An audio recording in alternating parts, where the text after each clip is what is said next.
Tikai 29% Latvijā apgalvo, ka viņi jūtās pilnībā iekļauti savā organizācijā. 29%, jā, tas ir ļoti maz. Tajās organizācijās, kur ir daudz to slimības lapu, ļoti labs signāls, ka hei, mums nav kaut kas kārtībā ar piederības sajūtu. Tā darbs ar to piederības radīšanu, tas jau ir divvirziena, tas nav vienvirziena. Jā, tas arī varbūt būtu tāda pārprasta iekļaušana un piederība, kur tikai pozitīva atgriezniskā saite. Tā nav. Tā nedara. Arī dienu nemaz, ja tev nevienu rītu neviens nepasaka, labrīt, tu jutīsies vērtīgs, tu jutīsies pamanīts. Jā. Īstenībā es gribēju tev pavaicāt. Gribi ļauties vienam eksperimentam? Labdien, skatītāji, labdien, klausītāji! Laipni lūgti jaunajā PVC Latvija raidierakstā Cilvēks un organizācija, kurā apspriedīsim, kā radīt, vadīt un būt organizācijās, kur cilvēks jūtas piederīgs, motivēts un spējīgs pilnvērtīgi izmantot savu potenciālu. Mani sauc Agnes Cimdiņa, esmu biznesa antropoloģe un PVC Latvija dažādības un iekļaušanas prakses vadītāja Baltijā. Katrā epizodē, kā sarunu viesi, aicināšu kādu nozares profesionāli. Šodien, pirmajā epizodē, mana saruna viese ir Katrīna Ošleja, līderības un personāla vadības profesionāla. Un mūsu šodienas sarunas tēma – piederība kā stratēģija. Jā, tātad šodien mēs runājam par piederību kā stratēģiju un kāpēc šis jautājums ir būtisks organizācijās. Vispirms, es gribētu, lai tu pareflektē, kāpēc piederība vispār ir kaut kas vairāk nekā jūtas un kas tev pašai ir būtiski, lai tu justos piederīga. Es laikam sākšu ar to, kas man pašai, un tad kāpēc tas ir kaut kas vairāk nekā jūtas. Es iztēlojos situācijas, kur reizēm, kā jau katram dzīvē, nākas nonākt kaut kādās kompānijās, kuras varbūt ir svešākas un kur varbūt sākumā jūties neērti. Un man noteikti ir ļoti svarīgi atrast tajā cilvēku grupā kādus cilvēkus, kuri ir draudzīgi, nepiespiesti, kuri nepieprasa perfekciju. Un es domāju, ka tas manī raisa tādu psiholoģisko drošību, ka es drīkstu būt tāda, kāda es esmu. Un tas man ļauj uzsākt to piederības ceļu, ka iejusties kā piederīgai, ka man nav uzreiz jāsasniedz kaut kādi ārprātīgi standarti. Es domāju, ka kaut kas līdzīgs notiek ar jaunajiem darbiniekiem, kad viņi ienāk organizācijās, ka viņiem ir ļoti svarīgi, ka ir blakus varbūt kāds 1, 2 cilvēki, kuri ir īpaši draudzīgi ar viņu, kuri attiecībā uz viņa izaicinājumiem ir, vai kaut kādām pirmajām kļūdām, kas ir pilnīgi normāli uzsākot jaunam cilvēkam darbu organizācijā, tā kā pieņemoši un arī dalās ar to, kā viņi ir kļūdījušies uzsākot darbu. Justies, ka es esmu normāls. To es arī daudz dzirdu manās supervīzijas grupās vadītājiem, ka viņi saka, ka tā ir grupa, kurā viņi beidzot jūtas normāli ar visu to, kā viņiem reizēm arī neiet un nesanāk. Tā normālība, ka es esmu normāls, laikam tā ir tā piederības sajūta. Un to noteikti veicina tā psiholoģiskā drošība un tāda pieņemšana, ka drīkst tā būt, ka tu esi neperfekts. Jā, tā piederības sajūta jau ir īstenībā ļoti plaša tēma, un tu jau arī minēji tā psiholoģisko drošību, ja?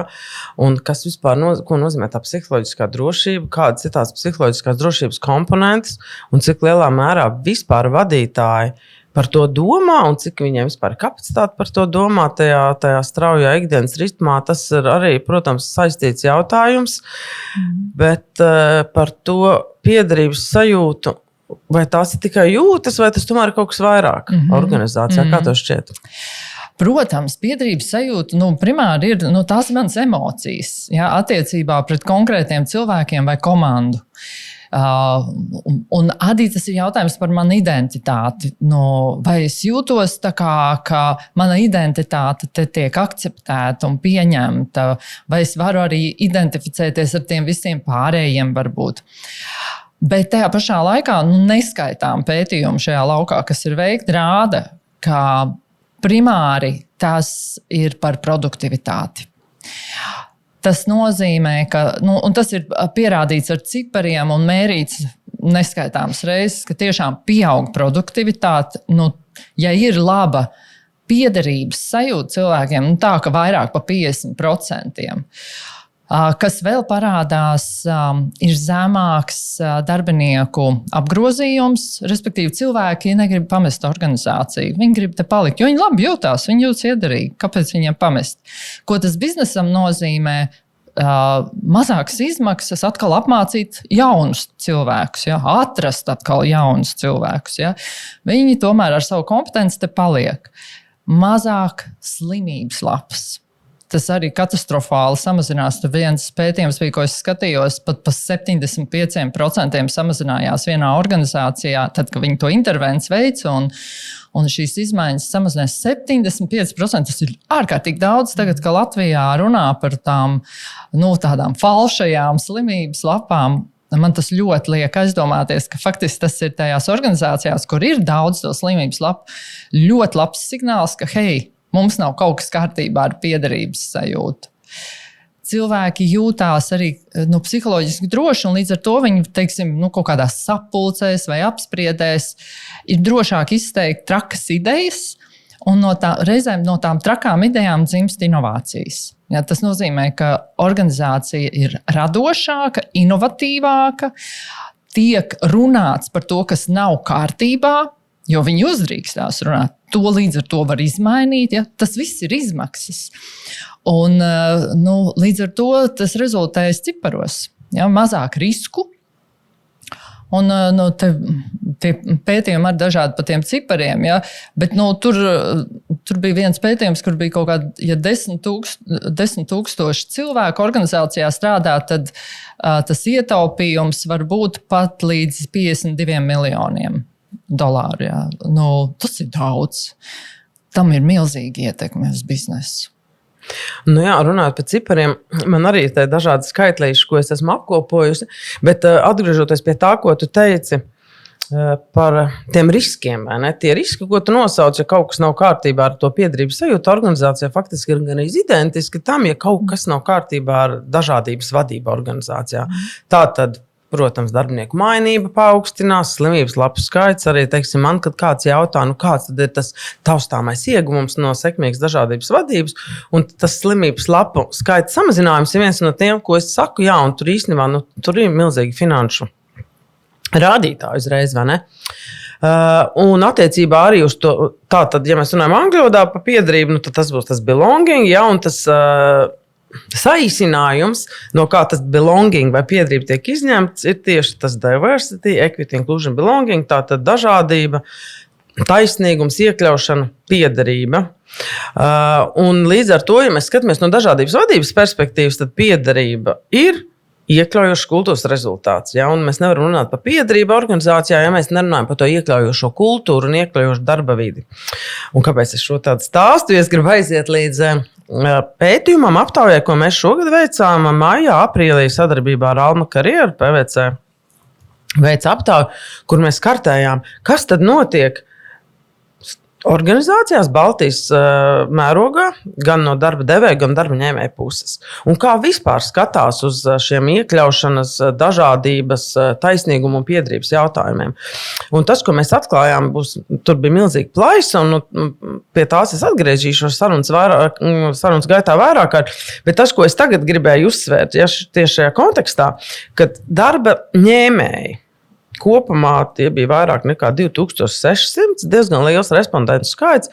Tikai 29% Latvijā apgalvo, ka viņi jūtās pilnībā iekļauti savā organizācijā. 29%, tas ir ļoti maz. Tu pirms tam minēji, ja 50, pieņemsim, bet 50 jau tad liekas, ka daudz, vai ne? Tikai 29% jūtās pilnībā iekļauti. Tajā pašā laikā 86% darbinieku Latvijā viņi pieprasa to iekļaujošo darba vidi. Viņi uzskata, ka tā ir ļoti būtiska, lai viņi vispār izvēlētos darba devēju. Un tikai 29% pasaka, ka viņi jūtās, ka viņi ir pilnībā iekļauti. Kā tev šķiet, cik tad nozīmīga vispār ir piederība, šī piederības izjūta mūsdienu organizācijās, cik lielā mērā tam tiek pievērsta pienācīga uzmanība, jo tos ieguvumus un tos uzskaitīja, vai ne? Bet vai tam tiek pievērsta pienācīga uzmanība? Jo vismaz pēc šiem datiem, kas mums ir pilnīgi svaigi, mēs redzam, ka darbinieki pieprasa, bet viņi nejūtās iekļauti. Tas nozīmē, ka tomēr organizācijās netiek pievērsta pietiekami liela uzmanība. Kāda ir tava pieredze? Man pieredze ir tāda, ka daudz kas notiek tā neapzināti, stihiski. Varbūt ne tik daudz domā par tā mērķtiecīgi un apzināti par to, kā mums veidot tagad piederību. Drīzāk domā par to, kā mums attīstīt vadītājus, kā mums motivēt darbiniekus. Par to domā. Protams, tur pārklājās tās lietas, jo, ja mēs attīstam vadītājus, piemēram, mēs viņiem tur mācām par atgriezenisko saiti, mēs mācām par to, kā veidot komandas, kur ir psiholoģiski droša vide. Mēs mācām par to, kā vadīt labas sapulces, kur visi iesaistās, nevis tikai vadītājs runā un pārējie klusē. Respektīvi, kaut kā jau tas tiek tā kā aizskarts apmēram, bet es vēl neesmu redzējusi tādas organizācijas, kas tā ļoti apzināti tam pieiet, ka kaut kur mērītu par to, kā mums ir tagad izdomājam stratēģiju, ko mēs mainīsim, nomēram pēc gada bija jēga tai stratēģijai, ko mēs ieviesām vai nē. Tieši varbūt mēra tur apmierinātību, tādu nodošanos darbām, bet tieši piederību es pagaidām neesmu redzējusi. Kā jau tu minēji, tā piederība viņa ietver ļoti daudzus aspektus. Kur es to redzu? Es to redzu lielajās starptautiskajās korporācijās, kuras ir šeit pārstāvētas Latvijā. Tur gan es to redzu.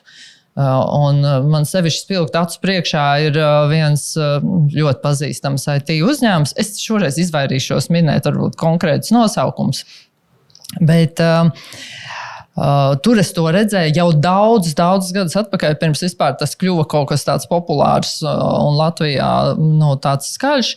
Un es atceros, ka man bija jāvada tādas grupas, kur man bija jāintervē dažādas sievietes par to, kāpēc viņas neiet strādāt IT jomā, jo viņi gribēja, lai viņiem ir vairāk sieviešu, viņa organizācijā.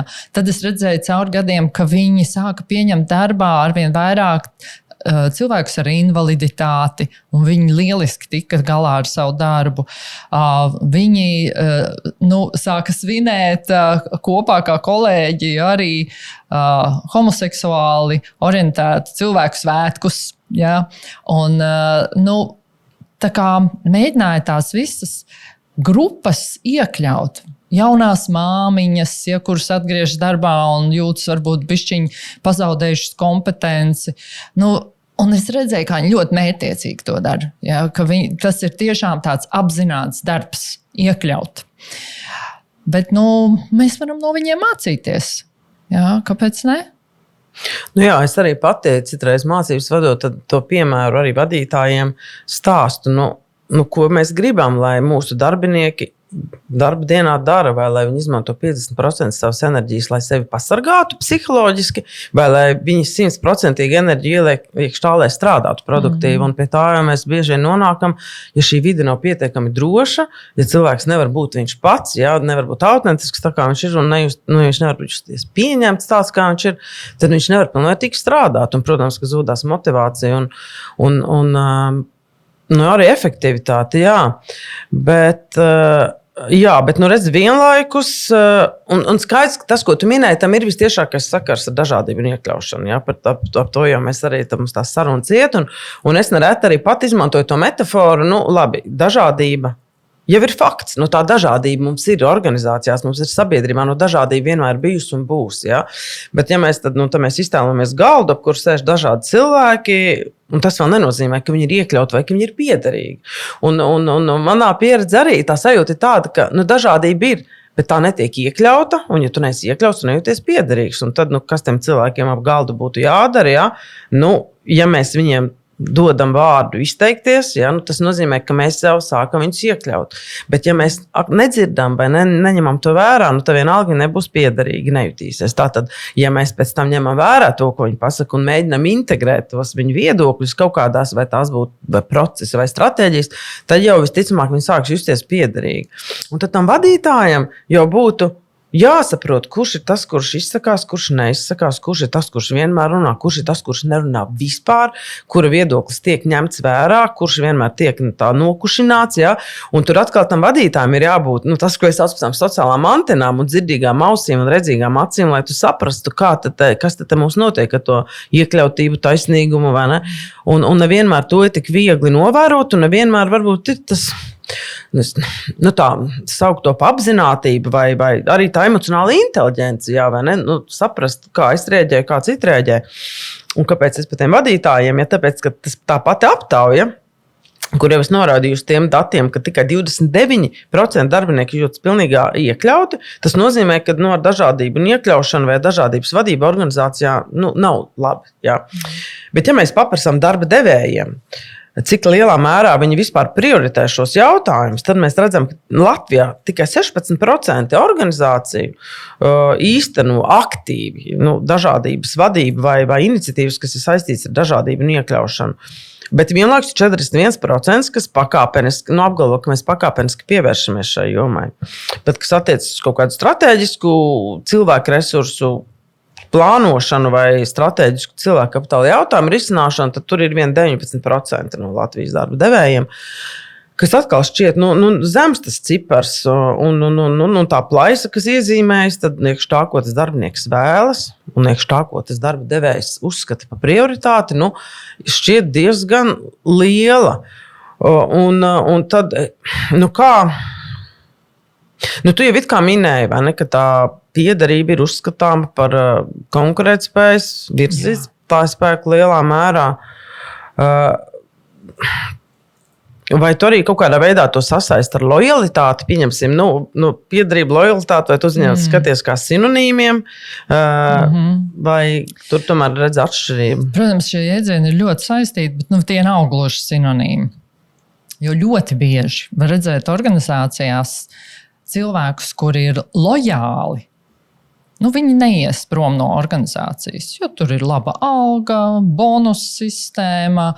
Īstenībā darba saturs viņus tīri labi apmierina, bet viņi nav piederīgi.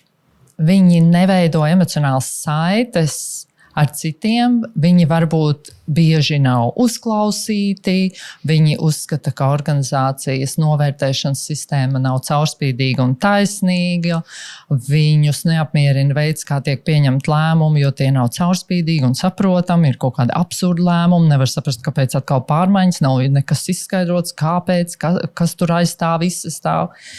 Bet viņi pieņem lēmumu, te ir laba alga, es te palikšu.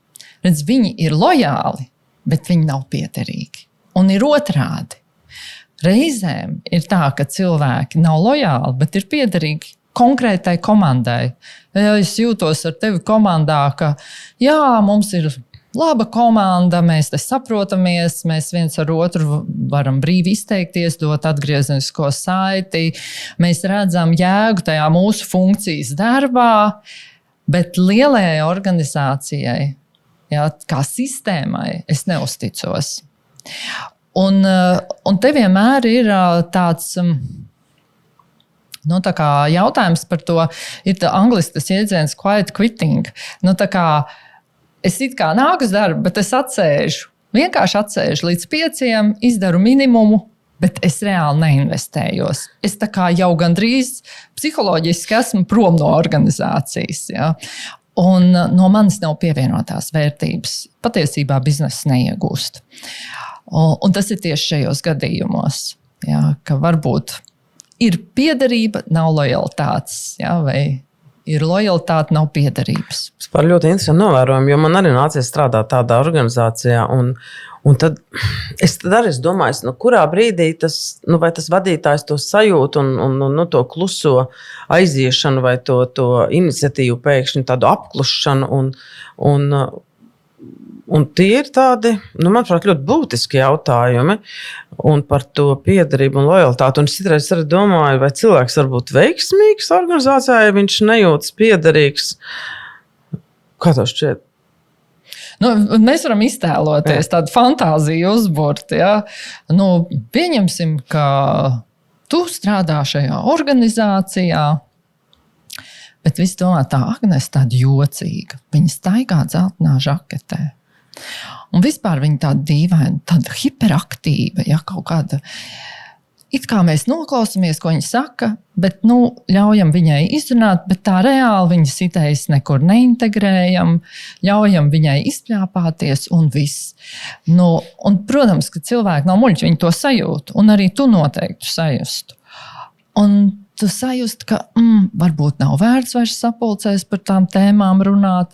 Nākamreiz, laikam, nelikšu galdā, nevienam tas nav nepieciešams, tas nekur netiek integrēts. Un tā kā pamazām tas paliek parasti. Tas notiek tādiem mikro solīšiem, mikro uzvedībām. Kāds tev sapulcē pārtrauc un tā arī neiedod vārdu pabeigt to domu. Ja? Kāds nokritizē kaut ko, un tu iekšēji cilvēks jau sāk justies kā nevērtīgs, nevajadzīgs, un viņš noklust. Un tagad pasaki. Ja tev tāda situācija, kāda ir tava motivācija, kāda tur sasnieguma, kāda tur veiksme? Jā, precīzi, tu noraksturo to situāciju diezgan precīzi. Redzam, cilvēkam it kā neļauj izpausties, neļauj augt, un tajā pašā laikā brīnās, kāpēc, piemēram, ar organizāciju tā izaugsme pieklibo un nav konkurētspējīga. Ja, un šī ir tāda izteikta problēma, kas arī nav jau uzreiz tāds viens skaidrs atbildes, kā to risināt, bet, manuprāt, to nevar risināt, ja tas netiek pamanīts un izprasts. Tev jau vispirms jāpamana tas, ko tu gribi risināt. Un šī cilvēkiem kaut kāda neļaušana izmantot viņu potenciālu, atkal mēs atgriežamies pie dažādības vadības. Ja? Teiksim, arī tad, kad es kartēju to dažādības nekļaušanas situāciju dažādās organizācijās, un es diezgan daudz to nodarbojos, tad arī viens no tiem parametriem, ko es mēru, ko es vērtēju, cik lielā mērā darbinieki jūt, ka viņi var izmantot savu potenciālu produktīvi tajā organizācijā strādājot. Un to jau viņiem vajag gan individuālas izaugsmes, gan organizācijas izaugsmes vārdā. Un tam joprojām tiek pievērsta maz uzmanība. Un tad mēs skatāmies tajos rezultātos, piemēram, ka tikai 30% darbinieku jūt, ka viņi pilnvērtīgi izmanto savu potenciālu. Iedomājos, kāds tad ir, cik milzīgs ir tas neizmantotais potenciāls. Un tajā pašā laikā organizācijai iespējams ir problēmas ar kaut kādiem izaugsmes peļņas rādītājiem, ja tur nav apgrozījums, nespēj iziet plašākos tirgos. Un atkal šis netiek pamanīts, ja, un tas liek domāt, kad nav līdz galam izprasts un sasaistīts, kas tad ir tas, kas cilvēkam ļauj strādāt produktīvi, ļauj justies labi, un kāpēc tad ir organizācijas, kur it kā mēģina tos cilvēkus kušināt un neļauj viņiem domāt un izpausties, vai tas ir apzināti, vai tas neapzināti. To mēs droši vien tagad neuzminēsim, cik tas ir apzināti, bet kā tev šķiet, vai tā piederības sajūta kaut kādā veidā būtu iekļaujama cilvēku kapitāla jautājumu risināšanas stratēģijās, vai tam varētu pielikt kaut kādus konkrētus KPIs, respektīvi tos, vai no tā būtu kaut kāda jēga, piemēram, vai tev ir pieredze ar to? Jā, parasti te ir tā kā divi līmeņi. Viens ir tas organizācijas līmenis, un otrs ir tāds, jau var teikt, komandas vai mikro līmenis. Jo tādā organizācijas līmenī mēs jau varam pieņemt lēmumu, ka tagad mums būs iekļaujoša vide, veidosim piederību, tur mums ir stratēģija, varbūt personāla vadītājs tur ir izstrādājis kaut kādu pasākumu sēriju, būs apmācības. Ja. Tagad tas viss notiek. Bet ļoti bieži tas paliek tā arī uz papīra, vai arī tās mācības notiek, bet tas netiek integrēts ikdienas dzīvē. Es pat teiktu, ka labāk ir sākt ar to mikro līmeni. Sākt ar tādām parastām ikdienas lietām. Piemēram, vienkārši pārunāt komandā un vienoties, ka turpmāk sapulcēs es lūkšu izteikties katru. Ja tur kāds ir super introverts, un viņam tiešām nekas nav sakāms, ir arī leģitīma atbilde, man nav ko piebilst, bet ka katram tiek dots tas viņa brīdis, ka viņam ir iespēja izteikties. Otrkārt, piemēram, sapulcēs arī ļoti bieži, kur ir tādas dzīvīgākas organizācijas, kur sapulcēs cilvēki runā. Tur bieži cilvēki pārtrauc viens otru. Tur ir ļoti svarīga līdera loma, ka viņš, piemēram, apstādina un ļauj pabeigt. Vai arī, labi, tagad viņš ir pārtraukts, tas turpina runāt, bet viņš atgriež tam iepriekšējam to un saka, bet tu gribēji pabeidz to savu domu. Tā kā ļaut katram justies pamanītam un ka tas viedoklis ir svarīgs un katrs var izteikties. Vēl viens tāds rakurs, ko es bieži pamanu vadītājiem, ka vadītājiem ir tāda sajūta, ka viņiem viss ir jāizdomā, tur, kā mēs strādāsim, visa sistēma. Man tagad arī nesen bija viena saruna ar vienu vadītāju, viņš saka, tagad mums ir tādas pārmaiņas organizācijā, mums vajag pacelt tādu produktivitāti, ka cilvēki bišķiņ ašāk strādā, intensīvāk. Kā lai es to izdaru? Ko man tādu izdomāt? Tur varbūt man kaut kādus 5 strateģiskos mērķus nedēļā izvirzīt. Tas ir viss labi. Bet, varbūt vienkārši paprast darbiniekiem. Ja?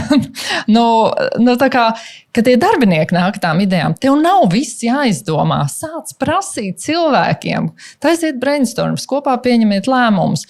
Jo tad arī cilvēki būs ar daudz lielāku izpratni, kāpēc tieši tā mēs tagad strādājam. Un viņi arī būs vairāk nodevušies šim jaunajam strādāšanas stilam un veidam, jo viņi izpratīs, no kurienes tas aug, vai varbūt viņi pat paši būs to radījuši. Ja, kad mēs drīkstam daudz vairāk prasīt tos viedokļus, jo arī daļa no vadītājiem bieži vien tā kā neprasa, jo zina, ka tur būs atšķirīgs viedoklis. Bet tādi patiešām labi līderi. Viņi tieši paprasta tur, kur tas atšķirīgais viedoklis, lai izpētītu, izprastu, kas aiz tā ir. Jo parasti aiz pretestības ir kaut kādas neapmierinātas vajadzības. Lai izprastu tās vajadzības, lai iekāptu tajās otrās kurpēs un paraudzītos uz pasauli ar cita acīm, jo tas var atklāt ļoti būtiskus biznesa riskus, ja, vai kaut kādus neefektīvus procesus, ja, ko varbūt iespējams es no sava punkta neredzu. Ja, un šīs ir tādas mikro lietas, ko ikdienā var jau sākt ieviest. Es laikam sāktu vairāk ar to. Protams, ir svarīgi arī tur mērīt visas tās lietas. Varbūt mazās organizācijās to nedarīs, lielās varbūt. Un tad tās intervences taisīt. Arī ļoti svarīgi ir, ka tas ir nevis tāds kampaņa veida, bet nepārtraukts process. Ja.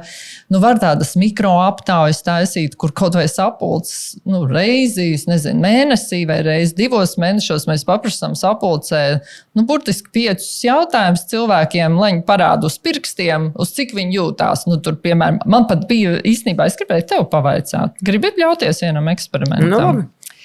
Tā, domājot par šī brīža organizāciju.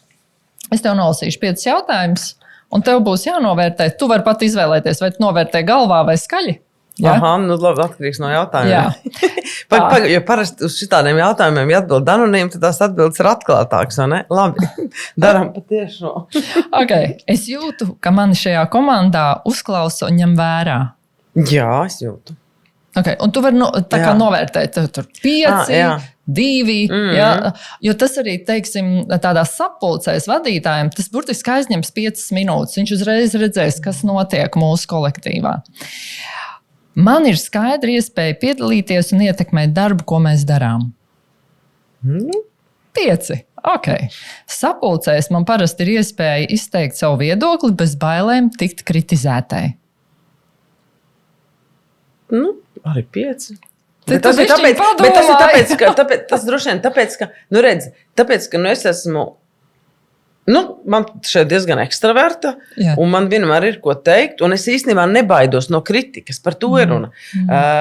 Kritiku visticamāk es kaut kādā veidā saņēmuši, un tā kritika visticamāk būs konstruktīva. Mēs, piemēram, organizācijā daudz strādājam pie tā arī, lai mācītos sniegt konstruktīvu kritiku. Jo bez kritikas jau tur arī, tā kritika jau ir vajadzīga. Un ir cilvēki, kas baidās no tās kritikas, ir cilvēki, kas, es parasti nebaidos. Tāpēc tas man atbildi tāda, ja? Jā, tas arī varbūt būtu tāda pārprasta iekļaušana un piederība, kur tikai pozitīva atgriezniskā saite. Tā nav. Tā nedara. Jā, bet emocionāli inteliģenta kritika. Jā. Labi, iedošu tev vēl 2 jautājumus. es saņemu atgriezenisko saiti, kas man palīdz attīstīties. Nu, redz, jā, nu tur es teiktu šitik, jā. Aha. Jo es saņemu daudz pozitīvu atgriezenisko saiti, bet tā jau ir. Mums patīk, ka mūs paslavē, bet tajā pašā laikā tur kaut kādu to, saukt to par kritiku vai ne par kritiku, bet norādīt uz kaut ko, kas tev palīdz augt. Un arī, man, piemēram, ir svarīgi tādi izaicinājumi, daudz jau ir izaicinājumi biznesa vidē, īpaši strādāt kā konsultantam. Tu izaicinājumi īstenībā netrūkst, bet kā es to saucu par tādiem pozitīviem izaicinājumiem, ja, kas tev palīdz gribēt augt un strateģiski domāt, ja, tas ir ļoti svarīgi un mums vispār tas ir interesanti. Mēs varbūt mazliet novirzamies, bet tam ir ļoti tieši sakars arī ar to piederības sajūtu. Jo tā atgriezeniskā saite, mums, piemēram, ir 360%. Mēs vērtējam gan uz augšu, gan uz leju. Ja? Un, protams, panākt to, ka darbinieks var droši to atgriezenisko saiti ar kritiski sniegt uz augšu. Tas ir ļoti būtiski, un arī pie tā mēs strādājam. Un gan jau arī, ka mums visādi iet, bet es arī mudinu citus vadītājus, kurus es konsultēju, domāt par to 360 atgriezenisko saiti, jo tas tomēr ļoti palīdz. Jā. Ļoti palīdz. Un mēs mācāmies arī, kā saņemt kritisku atgriezenisko saiti. Ja? Un skaidrs, un ja man kāds novērtē, tad pirmkārt es saprotu, ka es vispār kādam rūpu, un ka kāds vispār vērtē to, ko es daru. Tas nozīmē, ka es jūtos pamanīt, es jūtos saredzēta, ja? Un tas īstenībā ir ļoti daudz. Jā. Labi, pēdējais jautājums. Es labprāt ieteiktu šo komandu vai uzņēmumu draugam kā labu darba vietu. 4. Jā, Aha. 4. Vienkārši, piemēram, strādājot šādā uzņēmumā, ir jāsaprot, ka ir daudz jāstrādā. Darbs ļoti interesants, bet tev ir jābūt ļoti zinātkāram, tev ir jābūt interesē par to, kas notiek globāli. Jā, tev ir, principā, tev ir jābūt ļoti vēlīgam un spējīgam uzkrāt, papildināt zināšanas, savienot sinerģijas no visdažādiem sektoriem un tā teikt. Tas ir prasīgs darbs, bet ārkārtīgi interesants ar milzīgām izaugsmas iespējām, bet tur vajag jaudu un efektivitāti. Jā, pilnīgi atklāti man atbild tādā ziņā, jā. Un ir cilvēkam tas dara, ir cilvēkam tas nedara. Man tas acīm redzot dara. Jā. Redzi, tikai 5 jautājumi, un vadītājs to var uzdot visiem klātesot, kādiem 7, 8 cilvēkiem, katrs parāda, un viņš redz, kur kāds ir parādījis 2 vai 1. Ar to man jāparunā, jo tās 1-pret-1 sarunas arī ir ļoti svarīgas. Ja, ka tu tomēr ir iespēja cilvēkam, nevienmēr cilvēki grib publiski sapulcē izteikties, jo viņš varbūt grib izteikt kādas idejas, uzlabojumiem, un viņš varbūt grib padalīties savām grūtībām. Un tas ir signāls, hei, man ar viņu tuvākā laikā jāparunā, kaut kas tur nav. Ja? Jā, bet redz, ļoti, un to jau arī varētu darīt, man tur digitāli izmērīt temperatūras tiem pašiem jautājumiem, kas ir anonīmi, un atkal no anonimitātes viedokļa, tad kādam droši vien ir vieglāk izteikties, bet tad atkal tu īsti nezini, kurš vai ne, kuram ir tur tās grūtības, ja ja mums ir psiholoģiskā drošība komandā, tad nav problēma. Tad nav problēma. Jā. Tur jau tā lieta, ja tā psiholoģiskā drošība nav, tad cilvēks tikpat labi neatbildēs neko un pateiks, kāda vispār jēga man atbildēt, tāpat nekas nemainīsies. Un tā ir tā sajūta, ko es bieži, ne tikai sajūta, bet komentārus, ko es dzirdu no organizācijām arī, kur es mēru to iekļaušanas un dažādības, visas tās temperatūras, ja. Un tad atkal, psiholoģiska drošība varbūt, ka nav kanāla, par ko ziņot, nav droši par to, ka būs kaut kāda anonimitāte vai par to, ka tam vispār būs kaut kādas sekas, pozitīvas, ka kaut kas tiks risināts, un tad tur atkal tas uzticēšanās līmenis krītās, un redz, kā viss ir savienots, tas viss tik plašs tas piederības jautājums spektrs ir. Un, protams, ka vadītājiem jau arī nav viegli vadīt mūsdienās. Agrāk arī droši vien bija citi izaicinājumi, bet tagad, ka darbinieki arvien vairāk pieprasa šo iekļaujošo darba vidi, kur tu vari būt tu pats, un darbinieki arvien vairāk apzinās, Kā tev šķiet, kā te vadītāji kopumā izjūt to pieaugošo iekļaušanas un piederības radīšanas gaidas, jā? Jo, kā mēs atsaucoties uz to aptauju, 86% Latvijā, starp citu Igaunijā 98% pieprasa šo iekļaušo darba vidi. Uzskata, ka tas ir ārkārtīgi nozīmīgs faktors izvēloties darba devēju. Tā kā Latvijā mēs pat esam mazliet tolerantāki, bet vienalga pret neiekļaujošu vidi, ja? Bet vienalga 86% darbinieku, tas ir daudz, un kā tad vadītāji izjūt to spiedienu? Es domāju, ka vistiešāk viņi to izjūt, vienkārši cilvēki nekavējās organizācijās, kur viņi nejūtas iekļauti un piederīgi, viņi vienkārši iet prom. Un tas ir milzīgs spiediens. Jā. Un es domāju, ka jaunā paudze tīpaši, kas tirgu parādās, arvien vairāk un vairāk tas tiek sagaidīts. Bet es domāju, ka vadītāji arī reaģē. Protams, man grūti pateikt, man nav pētījuma datu par Latviju, bet es arī noteikti dzīvoju kaut kādā savu veidu burbulī, bet vismaz tajā burbulī, kur es esmu, man ir tāda sajūta, ka vadītāji cenšas, viņi mācās, viņi meklē atbildes, viņi lasa, viņi nāk uz supervīzijām kaut vai, ja? Tiešām cenšas kaut ko darīt lietas labā, un viņi meklē veidus. Un es domāju, ka daudz arī veiksmīgi atrod. Ir arī, protams, visādi stāsti, kur neatrod, bet pārsvarā, kur neatrod tie, kas nemeklē. Un te man jāsaka, ka laikam tas izaicinājums vadītājiem ir pirmkārt tas, ka vadītājam pašam ir jādemonstrē tā uzvedība, ko viņš sagaida kā iekļaujošu un piederību veicinošu. Un reizēm darbinieks saka, viņš saka, ka nevajag pārtraukt un pats pārtrauc, vai kaut kādas tam līdzīgas lietas. Vai arī saka, ka mums te viss ir caurspīdīgi, bet pats pieņēma lēmumu un nebija saprotams, kāpēc ļoti tāds dīvains lēmums, kaut ko atcēla, kaut kādu projektu pārcēla, pieņēma darbā kaut kādu māsīcas vīru, un tam līdzīgi. Kas neatbilst vispār postulētajiem organizācijas tādiem rāmjiem, noteikumiem. Arī bieži, ko vadītāji saka, ka vienkārši trūkst laika, bet, kā jau es minēju, ja tu nefokusējies to kā uz tādu gigantisku projektu, bet vienkārši padomā, ka pamainīt kaut kādas sīkas mazas lietiņas, kas neprasa laiku, tas nepaņems laiku. Jā. Tur jau tas arguments arī bieži par šiem jautājumiem runāja vadītājiem, kam šitam nav naudas, bet ļoti bieži īstenībā tas nemaksā naudu, tev vienkārši jābūt uzmanīgākam ir un jāsadzird un jāsaredz, un tad mēs atgriežamies pie tās emocionālas inteliģences. Bet es tagad tev varu tā patestēt, man tikko ienāca prātā 3 jautājumi, ko es uzdodu arī dažādās mācībās vadītājiem. Jā. Par to, kā tu saki, vai ne practice what you preach, kā vadītāji mums jau jārāda tas piemērs un nepalīdz tas, ka tu tur sarakstīts smukas stratēģijas vai mērķi, bet kā tu ikdienā vispār rīkojies, kā tu demonstrē tās vērtības. Ja? Pieņemsim, ja tev ir vērtība uzticēšanās, postulēt tavā organizācijā, kā tu uzticēšanos praktizē? Ja tas, ka tu pasaki, ka mūsu uzticēšanās vērtība, tas jau nenozīmē, ka tev kāds uzticās. Ja? Un tad, teiksim, kaut vai divi veidi. Ja viens ir tas, ka tu uzticies tam kolēģim, ka viņš vai viņa izdarīs to, ko tu viņam saki, vai tu uzticies, ka viņš izdarīs tā, kā viņš uzskata par vislabāko veidu un ka tas būs gana labi. Ja? Kā tu uzticēšanos praktizē, piemēram? Vai, tu jau par tādu deleģēšanas situāciju faktiski runā. Jā, tu deleģē un izdari tā, kā es saku, un tu uzticies, ka viņš tieši tā izdarīs, un tad tu jūties droši, viss kārtībā. Vai tu saki, protams, būs atkarīgs no situācijas, vai tu saki, izdari tā, kā tev šķiet vislabāk, un tu uzticies, ka tas būs vislabākais risinājums.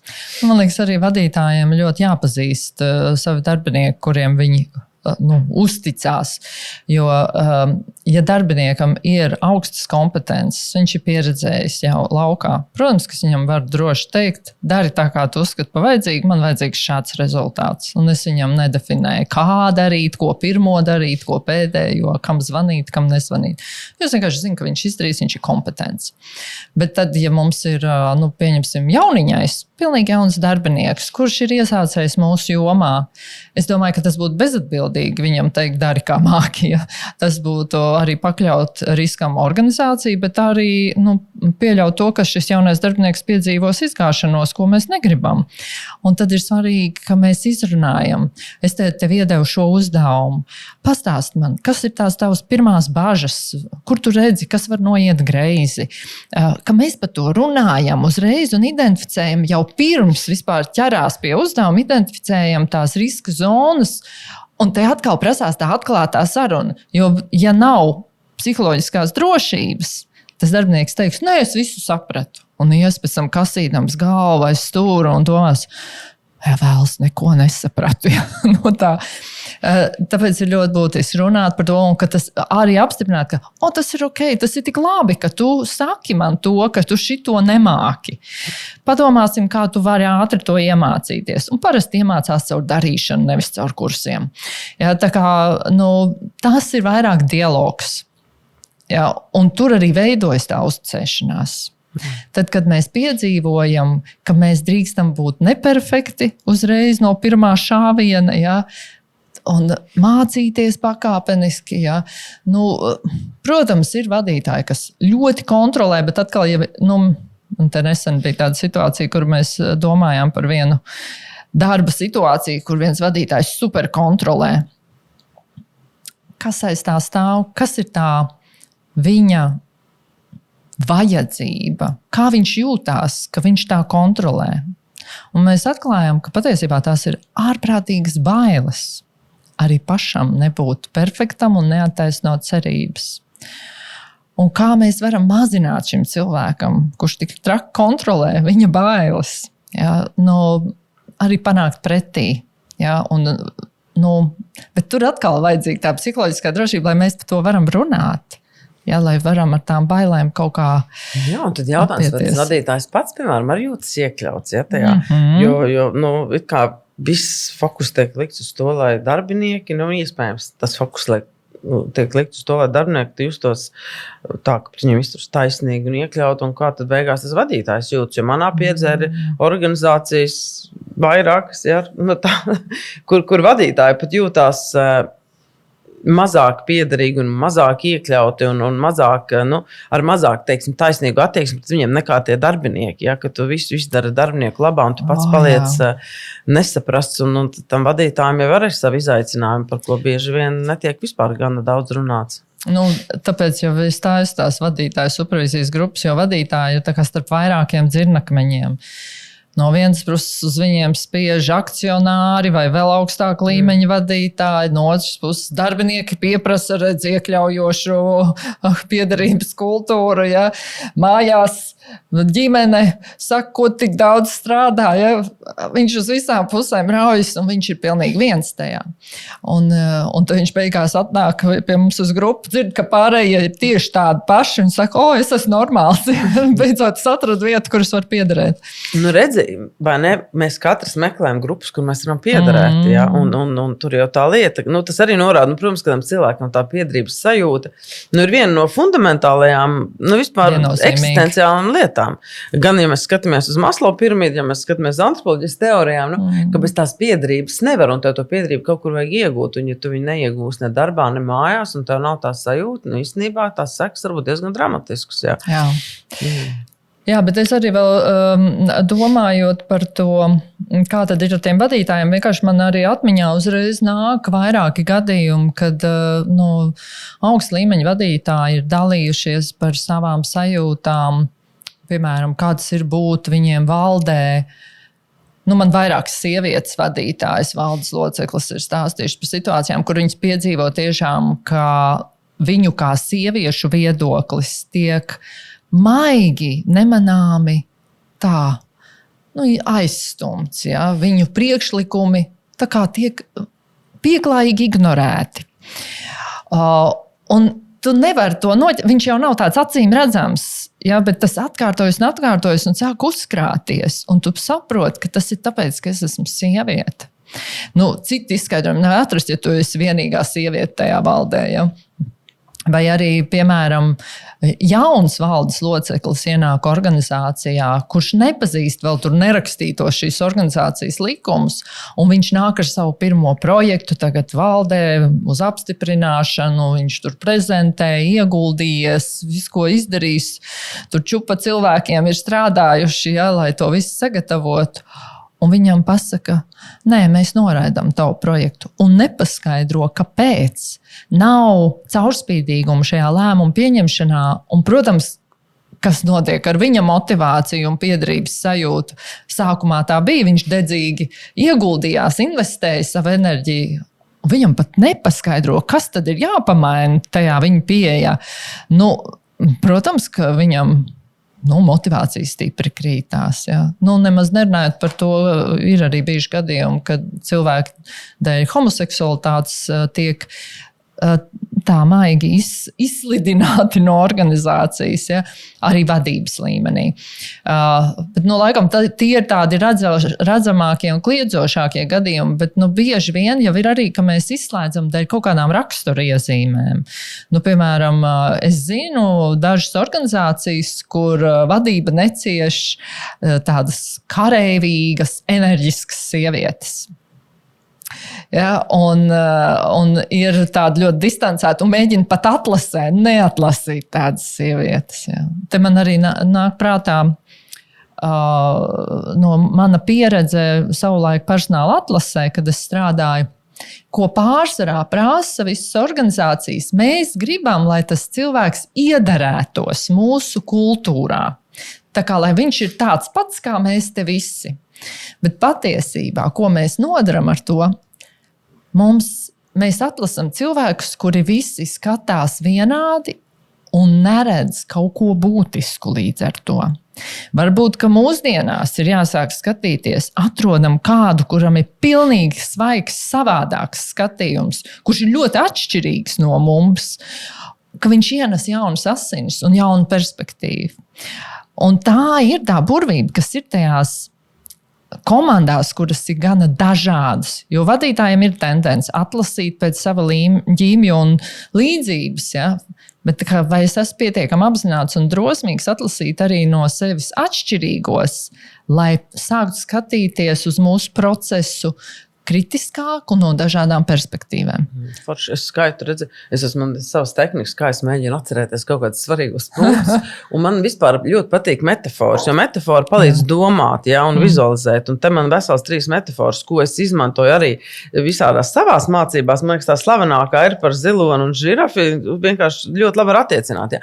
Jo es izstāstīšu ātri, ja to mazo stāstīšu par žirafu un ziloni, jo arī organizācijas, kas skaļi apgalvo bieži, ka mums dažādība nozīmē ļoti daudz, un tiešām organizācijas dara daudz, lai rekrutētu to, ko sauc par dažādību, respektīvi paplašināt to dažādības mērogu. Skaidrs jau, ka mēs visi esam atšķirīgi, bet organizācija kaut kādā brīdī saprot, ka mums tomēr ir pārāk vienveidīgs, un mēs meklējam to dažādību. Un tad iztēlojamies, tagad ir organizācija, kas sastāv tikai no žirafēm, ja? Un žirafis saprot, ka baigi grūti konkurēt ārpus žirafi kopienas, ja mums ir tikai tas žirafa redzējums. Mums vajag vismaz vienu ziloni. Un tagad viņas pamana to vienu super kompetento foršo ziloni un aicina to ziloni pie sevis strādāt, un zilonis jūt, sāka tik pagodināts. Es tikšu pie tām žirafēm strādāt, jo tas ir ļoti labs uzņēmums.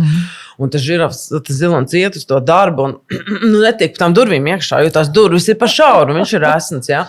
Normāls, viņš ir normāls, viņš vienkārši priekš žirafēm ir par esnu. Un tad tā žirafa, paldies Dievam, tā žirafa tomēr saprot, viņa saka, jā, piedod, mums ir tas, aizmugurē tās kaut kādas noliktavas durvis, viņas var atvērt dubultā, tu tiks iekšā.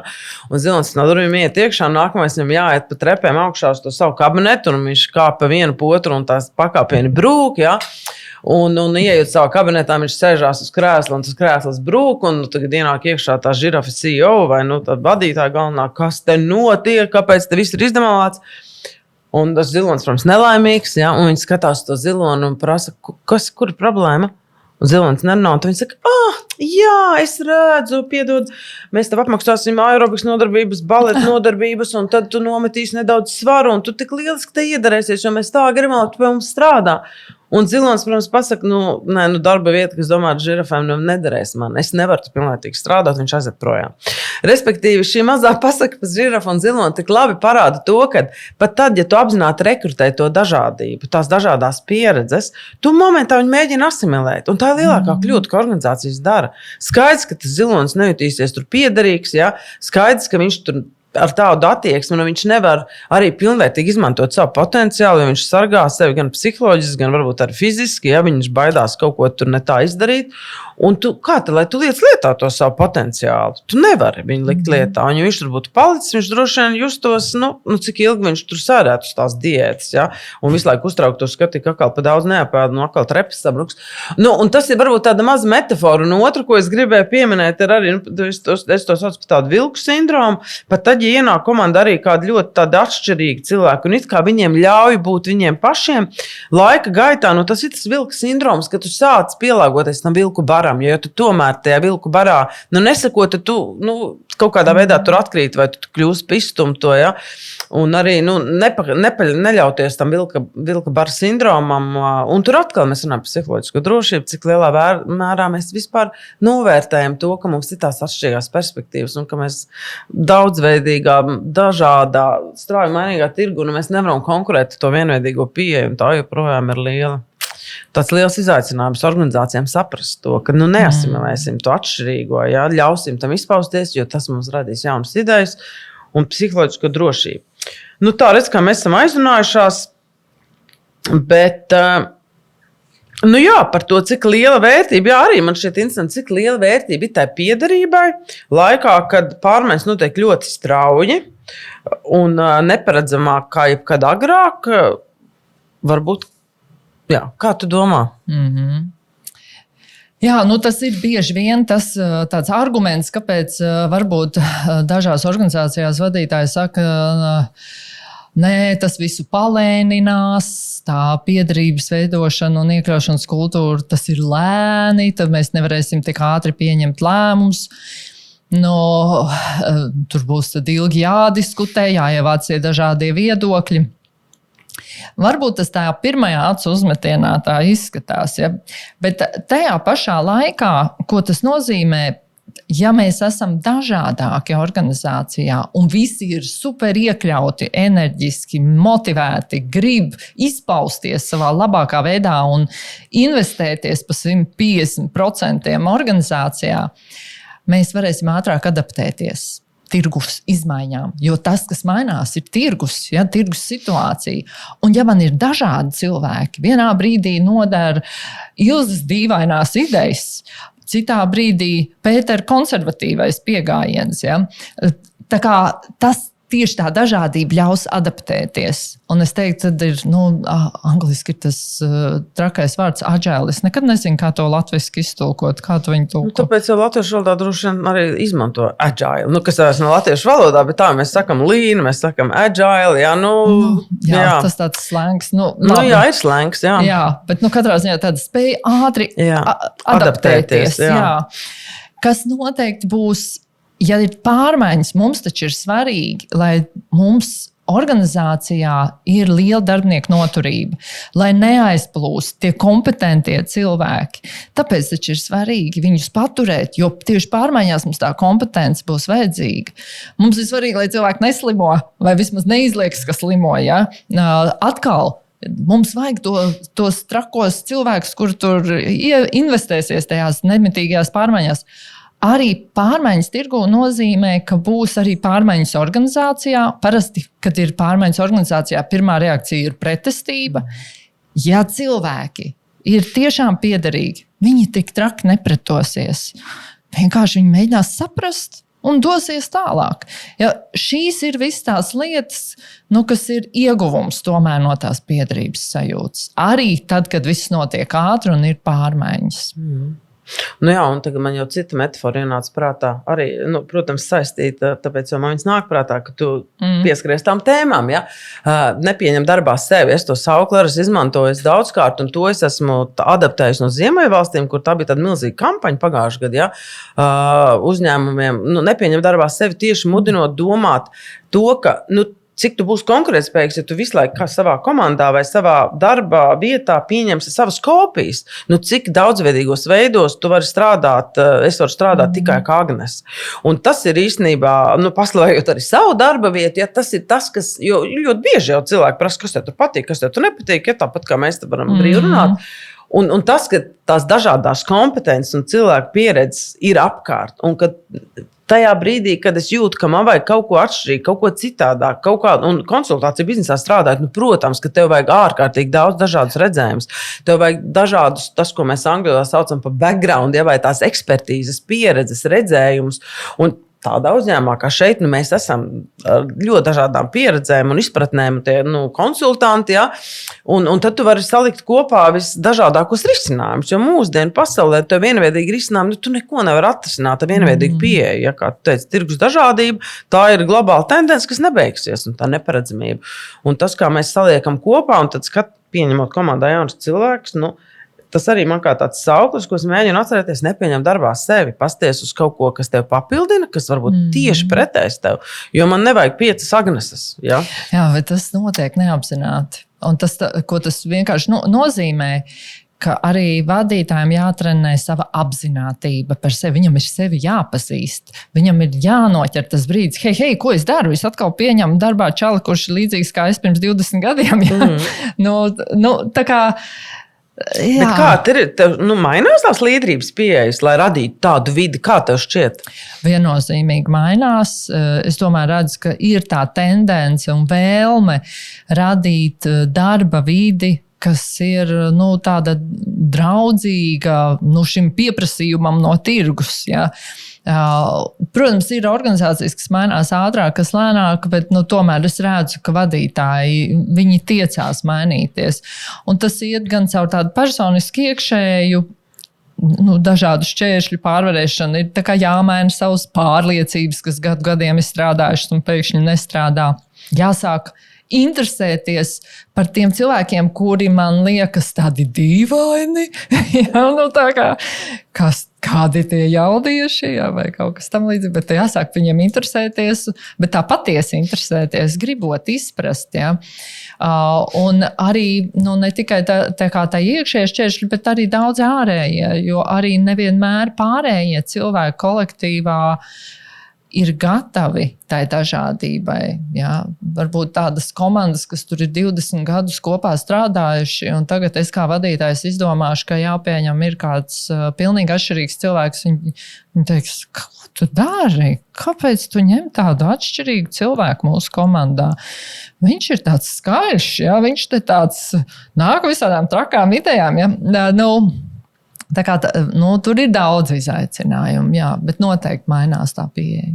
Jā, un arī pastīties, varbūt pareflektēt, ka var jau būt, ka es neesmu tas vienīgais normalitātes etalons, ja, ka tā normalitāte jau ļoti plaši teviens veids, kas vispār, mūsdienās ir, protams, mums katram ir izpratne par to, kas ir normāls, bet es domāju, tā spēja pastīties uz sevi, arī kā vadītāju, kā kolēģi, kritiski, ne jau negatīvi, bet kritiski pareflektēt, un tas arī tas, es varu pastāstīt par savu pieredzi, ja, vadītājiem, arī strādājot vadītājiem, tas grūtākais jau nav viņiem izstāstīt, kā izveidot stratēģiju. Ja mēs runājam par iekļaušanas jautājumiem, tas grūtākais jau ir panākt, ka paskatās mazliet kritiski uz sevi un nevis, ka man jautā, kā man vadīt, piemēram, tur igauņus vai kā man vadīt vāciešus. Un tad pretjautājums ir, bet kāpēc tu vispār skaties uz viņiem kā uz cilvēkiem, ar kuriem būtu problemātiski strādāt? Ja?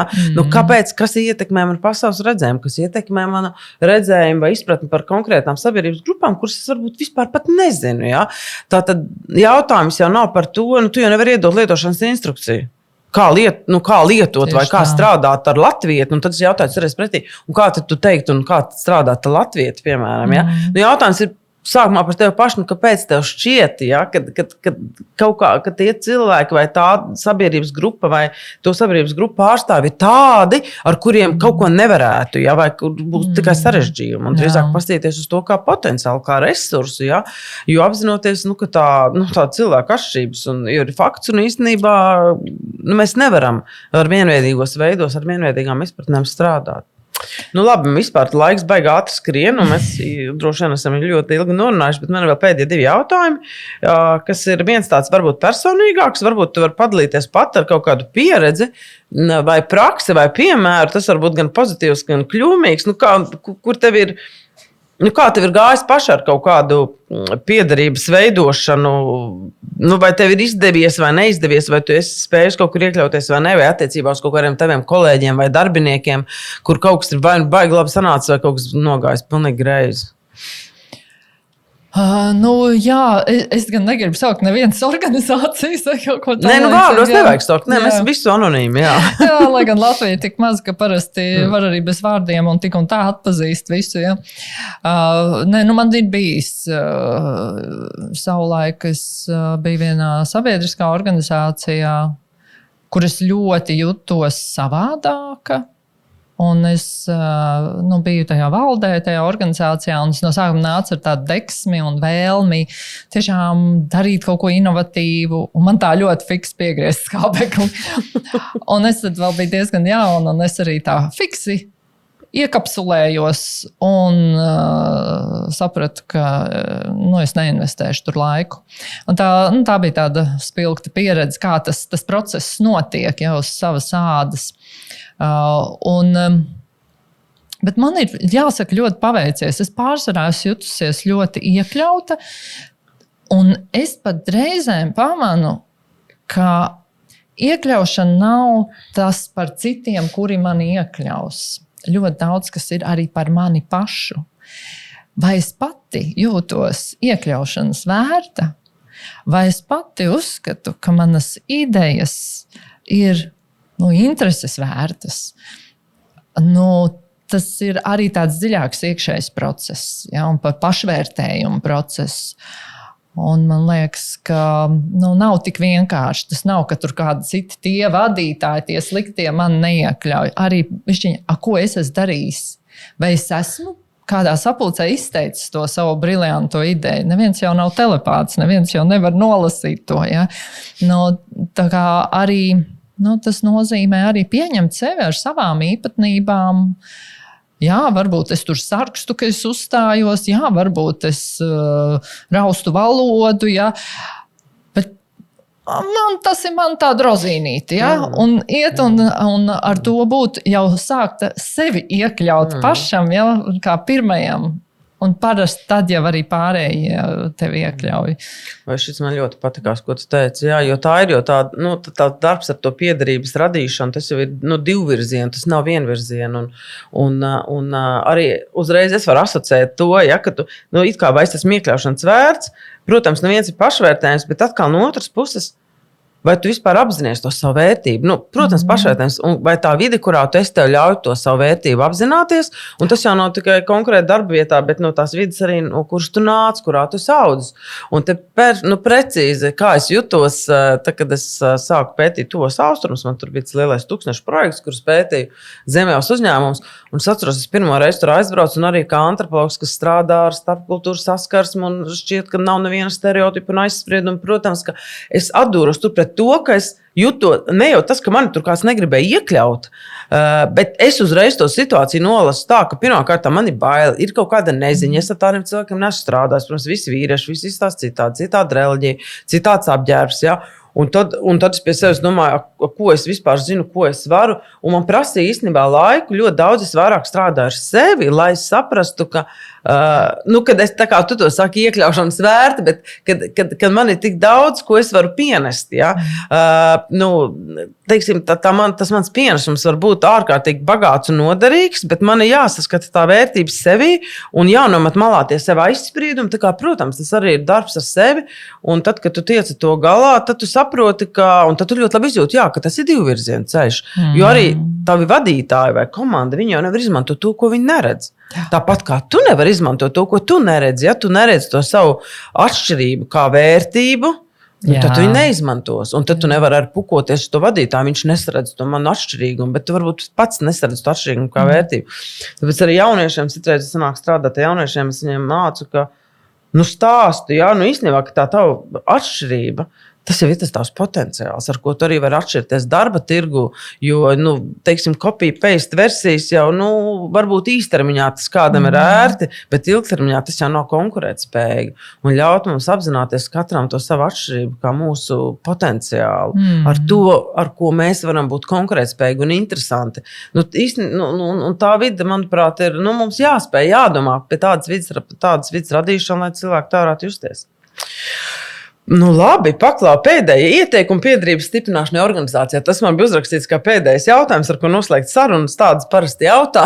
Tev ir kāds ieteikums? Manuprāt, mēs jau tik daudz esam izrunājuši. Man liekas, mēs jau vienā brīdī pieminējām tos ieteikumus. Es teiktu, fokusēties sākumā uz mazām mikrolietām un priekš sākuma izvēlēties kaut ko 1, 2 jaunas uzvedības vai normas mūsu komandā, par ko mēs vienojamies. Tur, teiksim, ir kaut kāda kārtības apulcēs, kā mēs turpmāk runāsim, vai ja tur būs kāds attālināti, tad mēs viņu iesaistīsim tikpat daudz kā citus, vai ja kāds būs jauniņais, viņam nevis ļausim vienkārši sēdēt un vērot, bet arī viņam prasīsim viedokli. Ka tiešām, lai visi justos iekļaut, bet atkal tas nav jāizdomā pašam vadītājam. Ienes šito komandā. Parādiet pirkstiem, cik jūs jūtaties sadzirdēt sapulcēs un ka jums ir iespēja izteikties. Viss. Un tu jau redzēsi, vai tas ir kaut kas, par ko mums vajadzētu pastrādāt un kaut ko mainīt. Un ja tu redzi, ka kāds rāda tur tos 2 pirkstus, pastāstam, kā tas ir, kad tu to piedzīvo, kas ir tādi, varbūt, piemēri. Un no tā mēs varam izcināt, kas ir tie jaunie noteikumi, kas mums jāievieš mūsu sapulcēs. Jo vispār ļoti reti, ka cilvēki sapulcēs noformulē komandās noteikumus. Sevišķi tās komandas, kas regulāri tiekās, to ir vērts izdarīt. Un tie noteikumi nav tā kā kaut kas tāds iekalts akmenī, nemainīgs. Nē, mēs viņus varam mainīt, bet es varbūt ieteiktu sākt ar šīm parastajām mikro lietiņām. Kaut vai tas, kā mēs sasveicinamies no rīta birojā. Kāpēc es vienu ignorēju un neveidoju acu kontaktu un ar citu jau apskaujos? Ja? Tas vispār neko nemaksā, vai ne? Tas neprasa nekādus papildus resursus, jo man arī vienā no intervijām ar vienu cilvēku jautā, kāpēc aizgāju no darbas. Viņš pusgadu nosarāja, man neviens nepasveicināja. Liels uzņēmums, kur strādā 1000 cilvēku. Ja?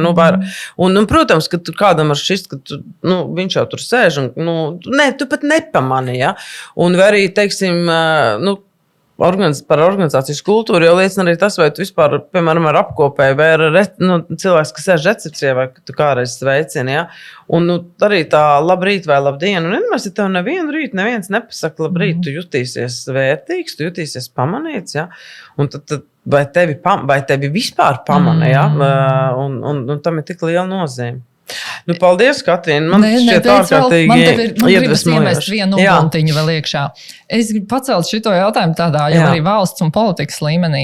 Bišķiņ, tā kā mēs varam pavērot un pastīties arī, kā mūsu politiķi veido iekļaujošu sabiedrību, kur katrs grib justies piederīgs.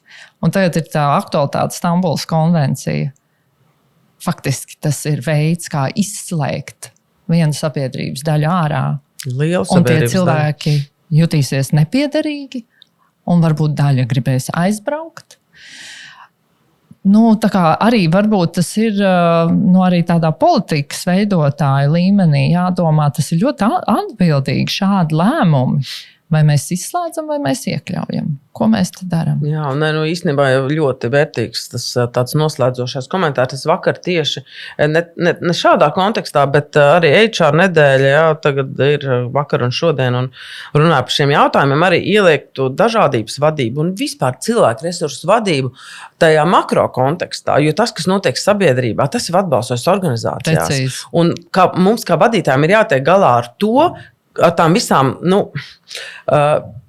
visu, kas notiek sabiedrības un politisko procesu ietekmē, tas jau pēc tam mikro līmenī izpaužas organizācijās. Un ar ko te mēs saskaramies?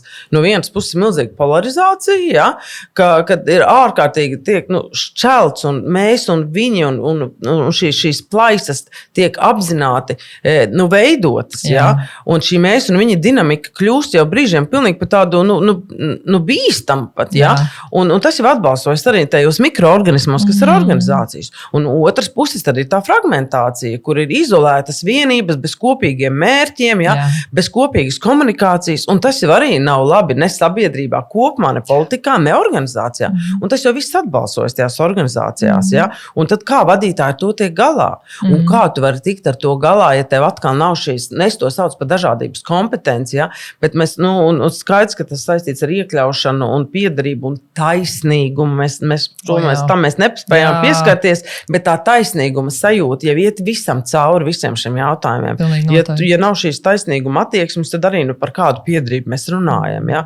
Un cik lieli ir tie riski, ja mēs kā tu saki, izslēdzam, vai ja mēs nepievēršam uzmanību tai polarizācijai un fragmentācijai, kas notiek sabiedrībā un kā tas pēc tam atbalsojas tajos mikroorganismos, ko es saucu par uzņēmumiem, organizācijām. Ja? Tā kā tur, ko darīt, ir ļoti daudz, un es priecājos, ka mēs šos jautājumus varam aktualizēt, arī iedvesmošos veidos. Paldies par sarunu. Katrīna, jā, tiešām, tātad paldies, Katrīna. Tagad mēs oficiāli varam noslēgt mūsu podcastu epizodi, ja? Katrīna ir līderības un personāla vadības profesionāla, viena no maniem iedvesmas avotiem, atzīšos, tāpēc ļoti priecājos, ka tu piekriti sarunai. Un, lai mums izdodas stiprināt piederību un taisnīgumu un iekļaušanu organizācijās, un tad jau kādreiz atkal uz nākamo sarunu. Paldies tev, Agnes. Man bija prieks.